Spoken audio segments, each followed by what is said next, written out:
বন্ধুরা দেখো আমাদের ঘরের চিকনিটা কি নোংরা হয়েছে, কতদিন ধরে মিস্ত্রি ডাকতে আসছে না। তা আমি মনে করলাম আমি নিজে নিজেই দেখি পরিষ্কার করি চিকনিটা। তোমরা কে কে ঘরের কাজ করতে ভালোবাসো কমেন্ট করে জানিও। আর এই দেখো চিকনিটা আমি খুলে নিলাম, দেখো কি নোংরা হয়েছে চিকনিটা। এটা আমি এবার পরিষ্কার করব, পরিষ্কার করে তোমাদের আবার দেখাবো।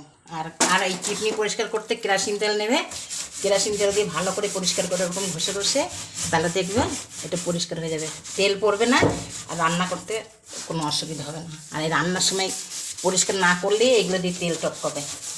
এগুলো পরিষ্কার করে আবার দেখাবো, তোমরা দেখতে থাকো চিকনিটা আমার কেমন পরিষ্কার হবে কমেন্ট করে জানাবে। দেখো বন্ধুরা চিকনির জালটা কত নোংরা হয়েছে। আর দেখো চিকনিটাকে এবার পরিষ্কার করে দিয়েছি, কি সুন্দর হয়েছে দেখো চিকনিটা।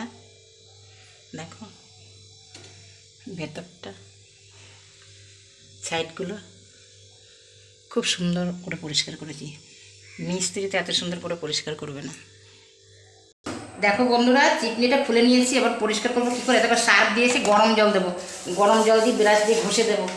দেখো কি সুন্দর পরিষ্কার আছে। দেখো চিকনিটা লাগাম, এটা ধুয়ে আবার পরিষ্কার করে আবার দেখাবো তোমাদের। দেখেছো এটা সার্ফ দিয়ে গরম জল দিয়ে ধুতে হবে।